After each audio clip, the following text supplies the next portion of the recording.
Michaelis becomes this close to achieving history in Game 2 as he goes 8 2/3 of no-hit baseball for the St. Louis Cardinals. Cardinals also winning Game 1. They have a doubleheader sweep.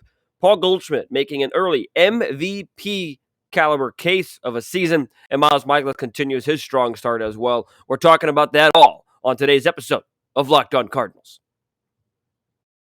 You are Locked On Cardinals, your daily St. Louis Cardinals podcast, part of the Locked On Podcast Network, your team every day.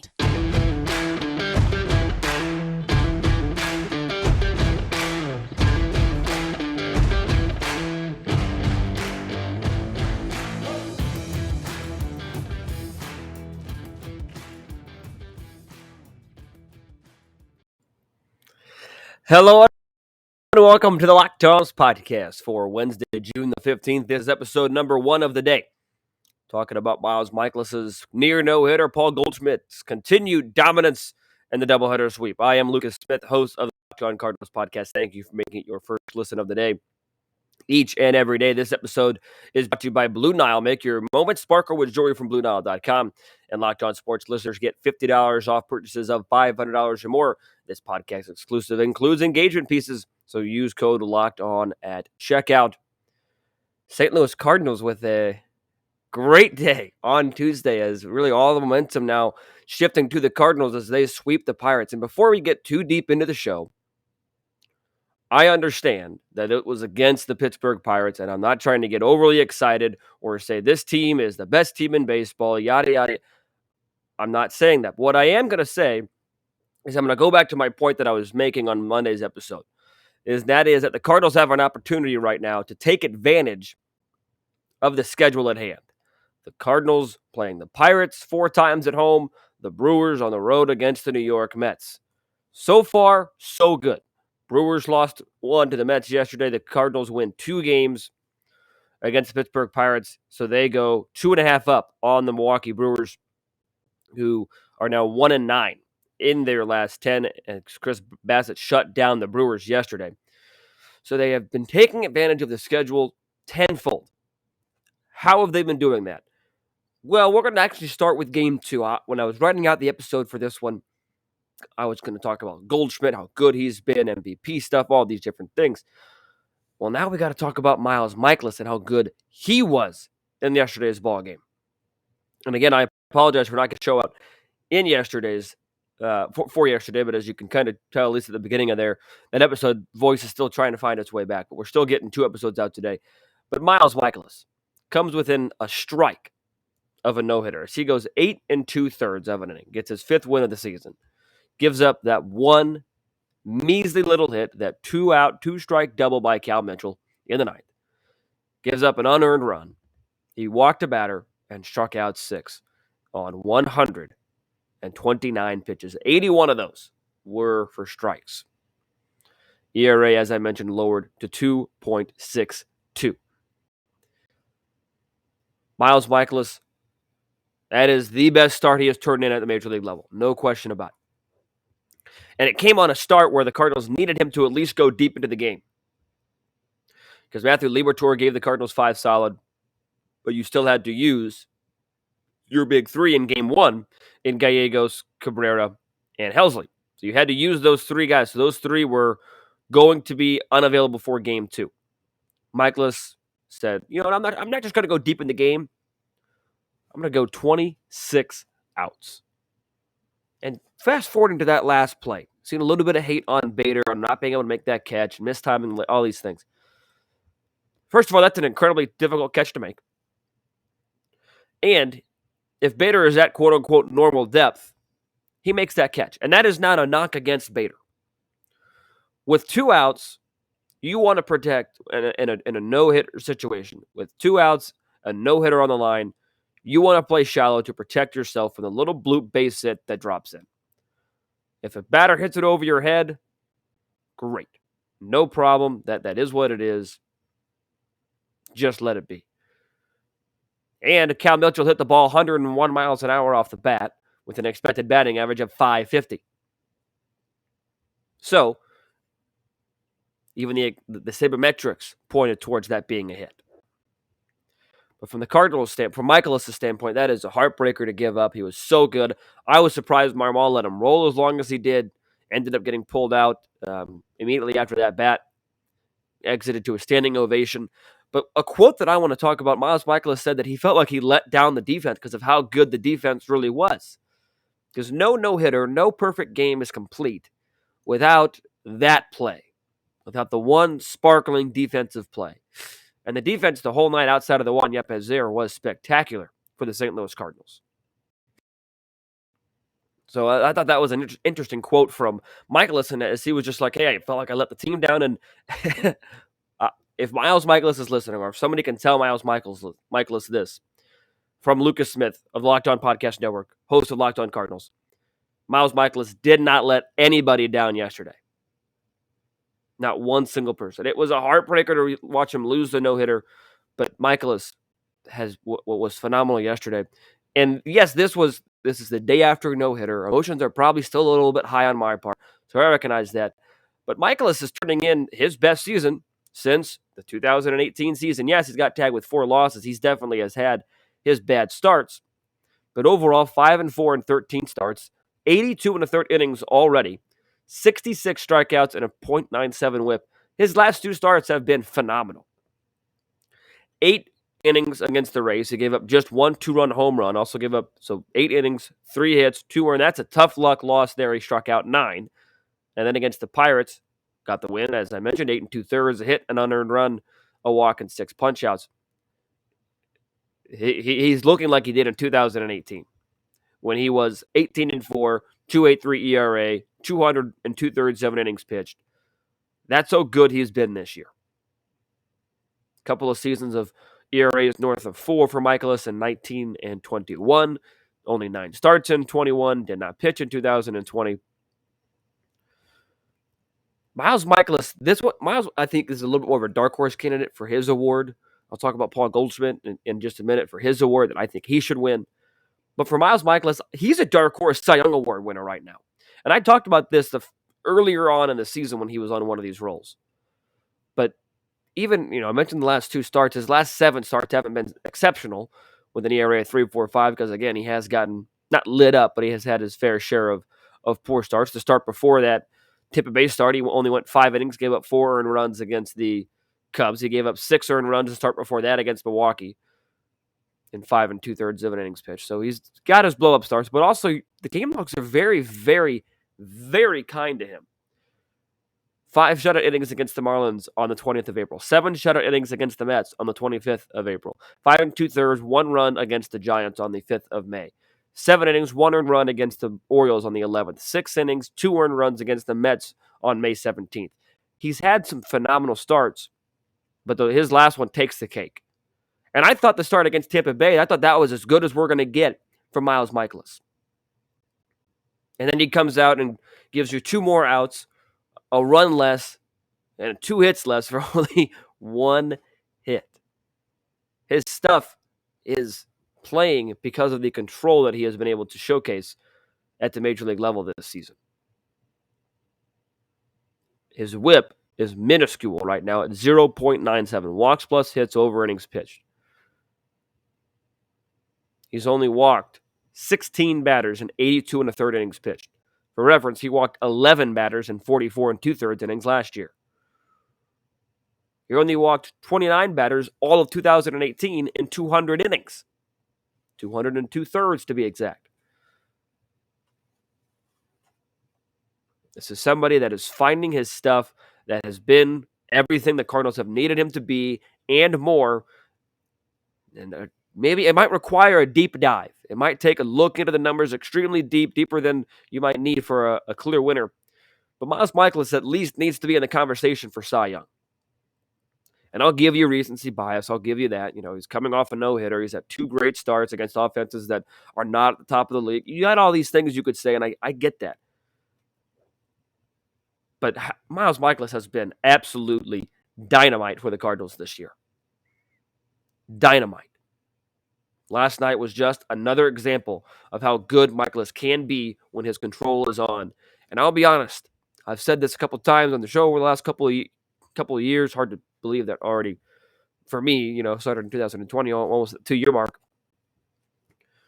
I've said this a couple times that contract by Mozeliak did not look the greatest when it was signed. It was in the middle of the 2018 season.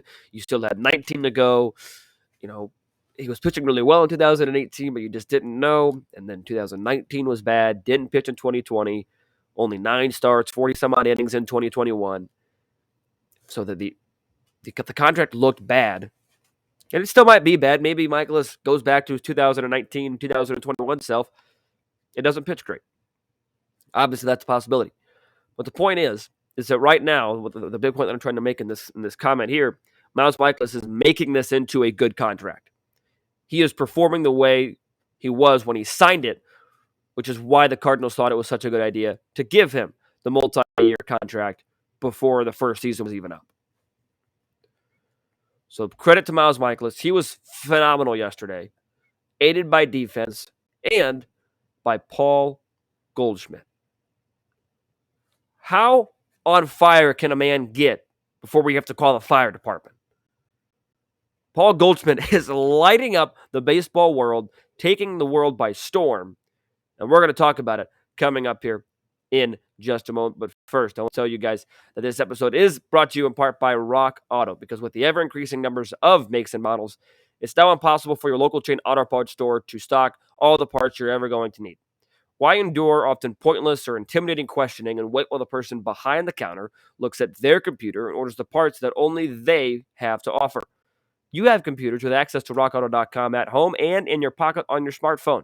You can save time and money when you use Rock Auto. Don't spend up to 100% more for the same parts from a chain store or car dealership.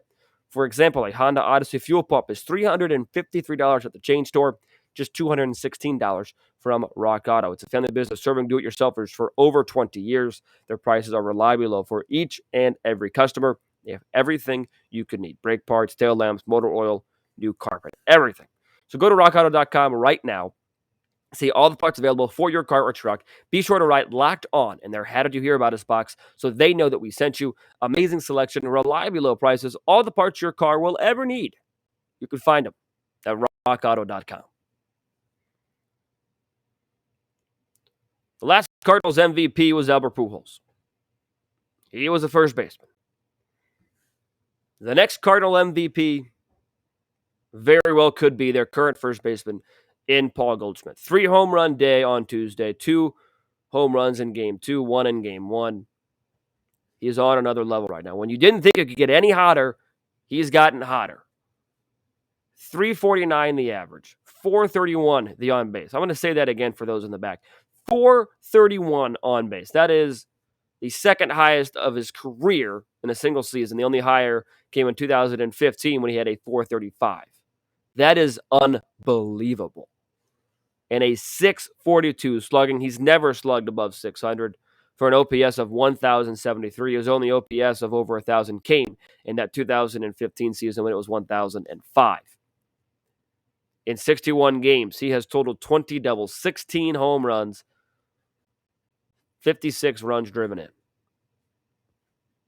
What more can we say about Paul Goldschmidt?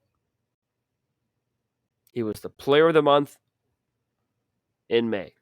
And now he's looking like he could be the player of the month in June, because his last 15 games, and it is June 15th, the last 15 games, 53 at-bats, 18 hits, that is a 340 average, 17 runs scored, 5 home runs, 14 runs driven in, 11 strikeouts to 13 walks. He's slugging .698 in the last 15 games. There is no other level you could possibly be at if you're Paul Goldschmidt. That is how good Goldschmidt is right now. And I really believe at minimum he needs to be starting the All-Star game, and at minimum he's in the discussion. But I don't think MVP is out of the question for Paul Goldschmidt. I really don't. Paul Goldschmidt is somebody that hasn't won an MVP before. He came oh so close earlier in his career. Lost out to Andrew McCutchen for the MVP back in 2013 when he led the league in home runs, RBI, slugging, OPS, OPS plus, and total bases. Another stat I'll throw in for you, OPS plus 207. When you look at baseballreference.com, these are the current numbers, the current bolded numbers that he leads the league in. Okay? 81 hits, batting average 349, on base 431, slugging 642, OPS 1073, OPS plus 207. Again, average of that is 200, so he has doubled that, more than, and 149 total bases. That's really good. He is on an absolute another level. In his 3 other seasons with St. Louis, he was 20th in the MVP voting in 2019. He was 15 in 2020 and 6th last year when he only hit 294, 365, 514, 879 OPS plus or OPS, 31 home runs, 99 runs driven in. This is somebody that has had the pedigree. He seems to be getting better with age. That's another thing that we don't really talk about very much because Paul Goldschmidt is indeed 34. He'll be 35 in September, playing like he's 24. MVP should not be and is not, in my opinion, out of question for Paul Goldschmidt. And again, there's going to be somebody saying, oh, he's doing this against the Pirates. What's it matter? When you're locked in like Goldy is, it doesn't matter who's pitching to you. And I know you could also say, oh, it was hot in St. Louis this week. The ball is just flying more than normal. Yeah, Paul Goldschmidt hit some bombs regardless. Doesn't matter how hot or cold it is. This man is on fire.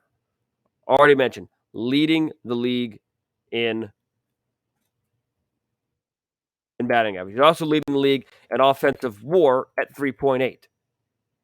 Adjusted OPS plus, again, leading. Runs created, according to BaseballReference.com, leading the league, the National League, with 68. 115 times on base. That's leading the league. Offensive win percentage, 860, according to BaseballReference.com. That's leading the league. This is somebody that is having his best season, that is already, before this season, an MVP caliber player. If anybody starts at first base besides Paul Goldschmidt for the All-Star game, barring injury, barring him sitting out for some reason, it's a mistake. Not usually one to give extremely hot takes or, cut and dry takes, but I'm sorry. Paul Goldschmidt has been too good this season to not be starting for the All-Star game. Looking at just the top 10 in these different categories. Wins above replacement total, 3.7. That's third in the league. Again, 3.9 position players is the highest. Leading the league in batting average. Leading the league in on-base percentage. Leading the league in slugging percentage. Leading the league in on-base plus slugging. He is 10th in plate appearances. Third in runs scored. First in hits. First in total bases. Tied for fourth with doubles, only 4 behind the lead. He is third in home runs at 16. He is second in RBIs. He is fifth in walks. You just can't get this guy out. And I understand the guy in New York, Pete Alonso, having a phenomenal year. 18 home runs, 59 runs driven in, above Goldschmidt in both those categories. But I just think Paul Goldschmidt is more of a complete hitter than Alonso. And Alonso is having a phenomenal year. You're also going to see him in the top 10 of a lot of different categories around Paul Goldschmidt. Above him in a couple different categories, but not in hits, not in total bases, not in slugging percentage, not in on base, not in offensive WAR, not in total WAR, nothing. Both of these players deserve all-star nods. Paul Goldschmidt needs to be the starting first baseman in the National League Central. He's also on pace for an MVP caliber season. So is Alonso. Again, I'm not trying to take credit away from Alonso or away from anybody. But Paul Goldschmidt right now is in one of the best offensive zones we've ever seen him in a Cardinal uniform, arguably ever. Because, yes, he always struggles to start the season. April was bad, but usually May isn't great either. He doesn't usually start getting really hot until June, July, and August. Well, now he just got started a month earlier. He is one of the best hitters in the game right now performing.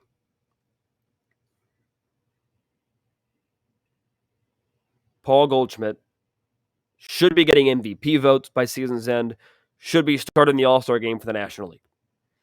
I also posed a question on Twitter before I stopped talking about Paul Goldschmidt. It's hard to stop because he's that good. That's how good Paul Goldschmidt is. I really just want to talk about him forever. That is how great he has been. But Paul Goldschmidt, there's a really good argument, and again, I tweeted this out as well. There's a really good argument, and recency bias is a thing, but there's still a really good argument to say that Paul Goldschmidt is the best first baseman in the National League Central since Pujols left. Locked On Reds jumped in on the conversation, which I invited them to on the Locked On Cardinals Twitter account, and responded with the following. Since 2012, Joey Votto has a 146 weighted runs created plus. Since 2019, when Goldschmidt arrived in the National League Central, Goldschmidt won 38. So, by that metric, Votto's a better player. So Joey, according to Locked On Reds, quote, Joey wins the argument since Pujols left. Now, best first baseman since 2019 is more in favor of Goldschmidt. I think since 2019, and Votto's had some good years. He's really re-energized himself, resurged. Since 2019, I don't think it's close that Goldschmidt's the best in the division. There's a good debate between Votto and Goldschmidt. You could maybe the Cub fans will want to throw in Rizzo, but this is it. I don't like to throw this around lightly. I think the narrative is there a lot when you compare Pujols and Goldschmidt. Pujols and Goldschmidt because you've got Cardinal first baseman, really good, right? But this is a Pujols-like run that Goldschmidt is on. This is a prime Pujols-like run that Paul Goldschmidt is on right now. You can't get him out. That's how good Goldschmidt is. Not too many people can be compared to Pujols. Prime Pujols. Goldschmidt's doing his best right now. Drop your thoughts in the comments section on the YouTube. Email me, lockedoncards@gmail.com. DM me on Twitter at LJFastball. The show on Twitter and Instagram at LO_Cardinals. Goldschmidt, another level. Another freaking level. I don't think there's a close argument for first base in the National League Central or in the National League All-Star game. Alonso's going to do his best, but Goldschmidt can't get him out. Cannot get him out. So we talked about the two stars of the games. Michaelis in game 1 or game 2, Goldschmidt in both games and really every game since May 1st.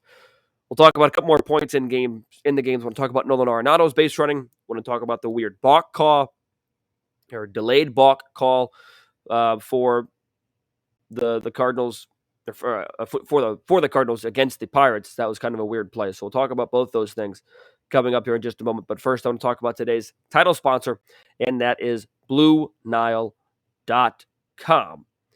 And BlueNile.com is incredible because whether you're ready to pop the question or you're celebrating a milestone moment in your relationship, you can find jewelry as unique as her with modern convenience of online shopping at BlueNile.com. Blue Nile has simple online tools that let you choose the diamond shape, size, and clarity, as well as setting style. Blue Nile's bench jewelers will then handcraft her perfect engagement ring because each ring is one of a kind, just like your significant other. If you're looking for fine jewelry, but you're having trouble choosing, no worries there because Blue Nile Jewelry has experts online 24/7, available via the phone or chat to help you find a memorable gift at every single budget. Trust me, I know that I would be using this chat line as soon as I go to Blue Nile, as soon as an anniversary comes up for me. So be sure to take advantage of it as well. Be sure to make your moment sparkle with BlueNile.com. And as a caveat, Locked On Sports listeners will get $50 off purchases of $500 or more. This podcast exclusive includes engagement. So use code Locked On. That's code Locked On, LOCKEDON at checkout. Plus, every order is insured, ships free, and arrives in discreet packaging that won't give away what's inside. You can shop stress-free and find your forever peace at BlueNile.com today. Hard to find too many things that went wrong for the Cardinals in the doubleheader sweep on Tuesday. And it was really the offense. It was the pitching in game 1 and the offense in game 2 that really came through.